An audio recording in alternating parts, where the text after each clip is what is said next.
is Dr. Amie Harwick, licensed marriage and family therapist. Today we're going to talk about self-care.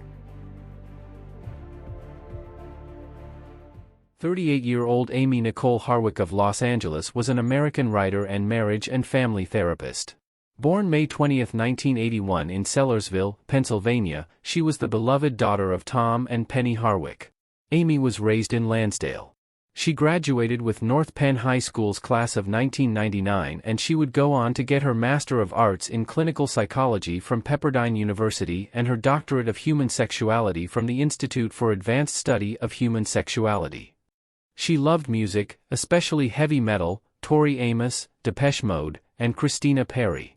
She was as comfortable in a mosh pit as she was dancing with her mom, on stage, with the Beach Boys. Amie was a model for Stop Staring clothing and Coffin Case. She authored a book, created podcasts, and wrote magazine articles. She was also a personal trainer and released an exercise video. She loved horror movies, collecting taxidermy, and many objects in formaldehyde jars. Amie was quirky and fun. The camera loved her, and she was becoming a photographer herself. Amie Harwick dated Gareth Pursehouse for a short time back in the early 2010s. He was a software engineer and aspiring comedian who also took side gigs as a photographer. So I have bad news for the entertainers over there. No, okay. I have bad news for the entertainers over there. The best day of your career is going to be the days after you die, when paintings skyrocket in price. Can I continue? Can I? It's close. Go ahead. Okay. Gareth. Go ahead. The paintings skyrocket in price. Redbox starts holding some movie from 1962. But what about the porn talent? What happens with them? Is it just Red Band at home singing, "She was so underappreciated in her time"? All right. There you go, Gareth. You did it.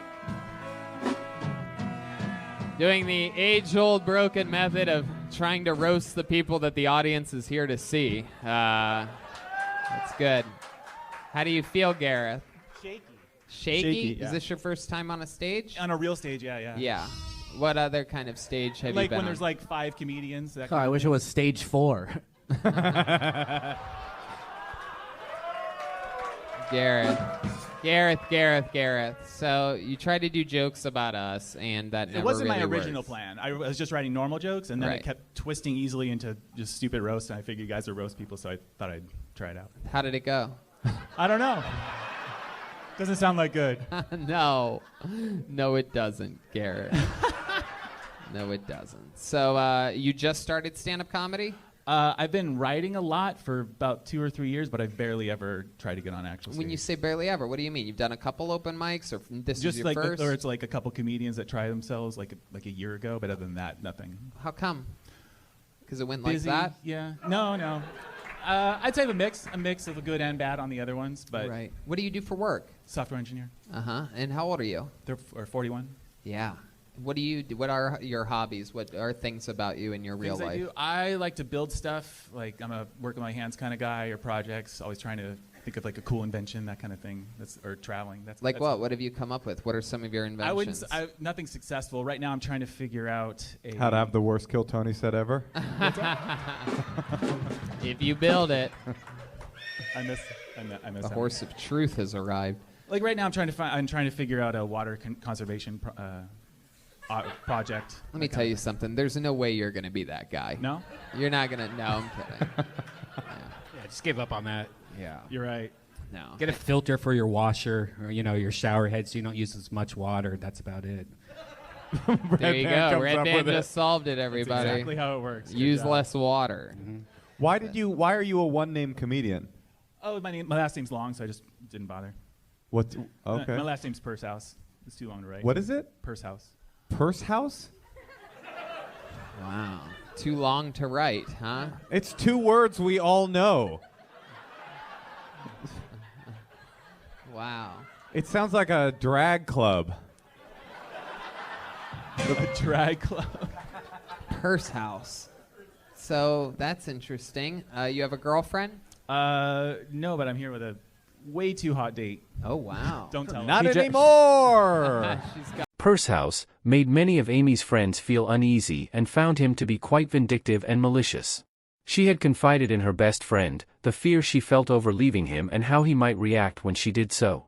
In 2011, she would file the first of 2 restraining orders against him, with documents detailing his lack of effort to get help while in the relationship for his bad temper. A year after their breakup in 2012, Pursehouse was still harassing her. He was barred from any contact with her until 2015. Amie would eventually move on and meet Drew Kelly, the game show host of Price is Right, in the summer of 2017. Within a year, Carey proposed to her and they became engaged. I'd like to introduce you to my brand new lovely fiance, Amie. How you doing, Amie? Have you ever had that rush of excitement when you meet somebody new? The engagement was called off in 2018 and the split was reported as amicable, with them both having a lot of respect and love for one another. The engagement was called off until 2020 that Amie would bump into Pursehouse as amicable. She had been attending Miss Biz Awards at the JW Marriott and the split was reported as amicable. She wasn't aware that Pursehouse was in attendance as a photographer. Both having a lot of respect and love for one another. It wouldn't be until 2020 that Amie would bump into Pursehouse again. She had been attending the Biz Awards at the JW Marriott Hotel. She wasn't aware that both having a lot of respect. Pursehouse, who hadn't seen his ex in 8 years, became furious and weepy at the sight of her. Amie attempted twice during this evening to de-escalate the situation, but left feeling anxious enough to report the incident to the police, but they couldn't do anything. On February 15, 2020, he is accused of breaking into her property, waiting for her return home and attacking her. Her housemate who lived on the lower floor of the house would hear the banging and screaming and run for help. So you wake up to this sound that sounds like something's breaking, and what do?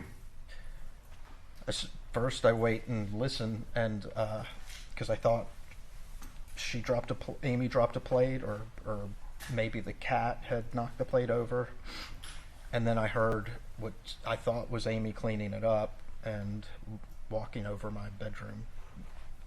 I have a 3D video still showing the front of 2 properties. I mean, this is my people's next in order, number 18. Yes. There's 18. All right. So you heard, like, it sounded like something was clean, or that Amie was cleaning it up? Yeah, it sounded like, it was footsteps coming from the area where it sounded like the glass dropped, which sounded like the living room, and then steps came towards the kitchen. So I just assumed Amie had cleaned it up and was carrying it to the kitchen. So at this point, you didn't know whether Amie was in the home or whether she had gone somewhere? No, yeah.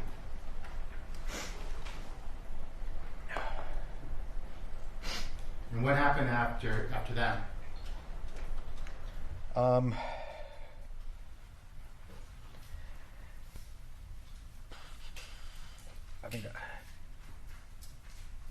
Did you go back to sleep? I might have checked some emails, might have watched some TV and dozed back off. There's what?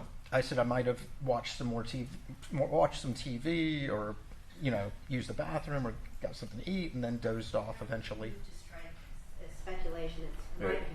All right, and the way he's responded is speculative, so I'll strike it. You don't exactly remember what you did, sir? In general, I do. All right. Yeah, we just don't want you to guess. Well, so if you don't know, just say you don't know. I ate, I watched some TV, and I slept. Okay, you're sure of that? Yes.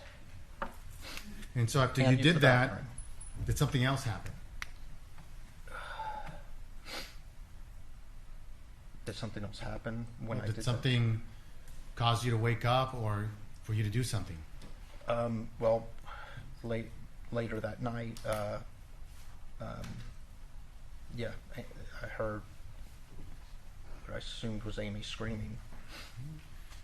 Tell the jury, what exactly is it that you heard? It sounded like Amie's voice screaming, like blood-curdling screams. Could you tell what she was screaming?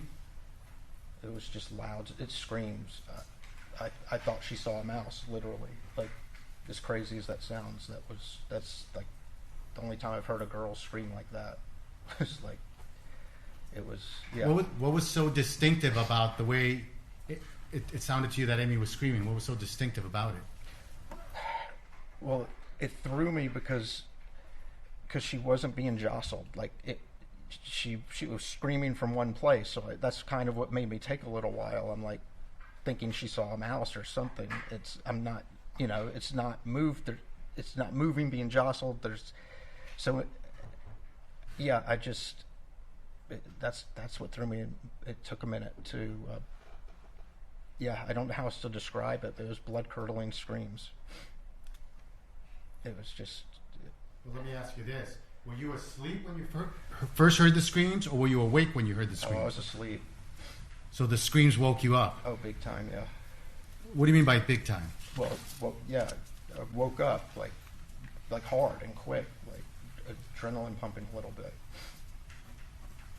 And you said they were blood-curdling screams. Yeah. Okay. What else were you able to hear? Well, when I yelled up there, I yelled her name up there. Well, tell us exactly. Say it the way you said it that night. What did you say?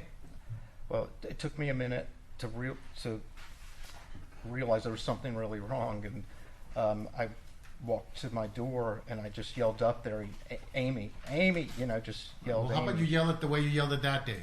Amie! And when you yelled it that way, was she screaming before you yelled it that way? Yes. Do me a favor, calm down. Calm down. Other than your roommate, is there anybody else inside the house? I don't know. So you didn't see anybody?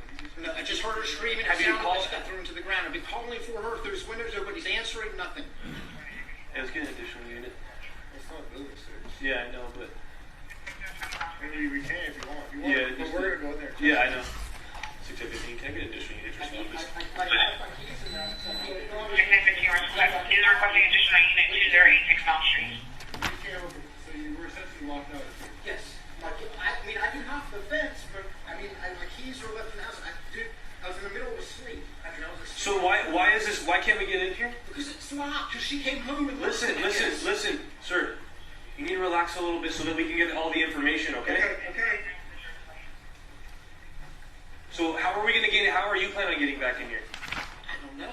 I guess hopping the fence and getting my keys. Help arrived quickly, but it was too late as it appeared Amie had sustained severe injuries of her brain, liver, and pelvis in an apparent fall or being thrown from her balcony. Injuries of her neck, particularly strap muscle hemorrhage, are consistent with manual strangulation. Pursehouse was charged with murder and first-degree residential burglary with the special circumstance of lying in wait. Thank you for watching. Pursehouse is currently sitting trial, and we hope Amie Harwick's family and friends finally get the justice they deserve.